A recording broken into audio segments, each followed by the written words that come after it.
Nag-dinner date ang Jackpie kasama ang mga magulang ni Barbie Fortesa. Bago ang lahat, huwag niyong kalimutang mag-subscribe at pindutin ang notification bell para maging updated sa ating mga susunod na videos. Ngayong araw ay masayang ibinahagi ni Barbie Fortesa ang mga naging kaganapan sa kanilang double date kasama ang kanilang mga magulang. Sa ibinahagi ng video ni Barbie Fortesa ay napaka-sweet nilang kumakain ng steak ni Jack Roberto. At gayon din nga ang kanyang mga magulang na talaga namang nag-enjoy sa napakasarap na steak dito sa Wolfgang. Marami nga rin ang napapasana all dito kina Barbie at Jack Roberto. Dito nga sila kumain sa Wolfgang Steakhouse kung saan isa nga ito sa pinakamamahaling steakhouse restaurant dito sa Pilipinas. At makikita nyo nga itong si Jack Roberto kanina na pinapapasok na itong sina Barbie dahil siya ay excited nang kumain ng steak. Ito naman nga ang mga pagkain kanilang in-order kung saan sabi nga nitong si Barbie ay tila daw siya food vlogger.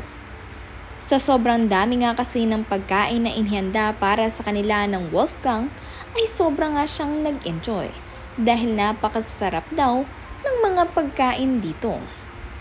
Makikita nyo nga rin ng mga ito sa reaksyon ni Barbie dahil talaga namang sarap na sarap siya at talaga namang nilililamlam niya ang kanyang kinakain.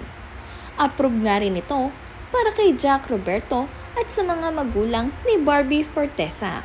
Kaya naman ang lahat ay nag-enjoy dahil good food, good company, perfect for their dinner night.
Ang rating nga nitong si Barbie para dito sa Wolfgang Steakhouse ay 10/10 dahil lahat daw ay perfect sa kanyang panlasa.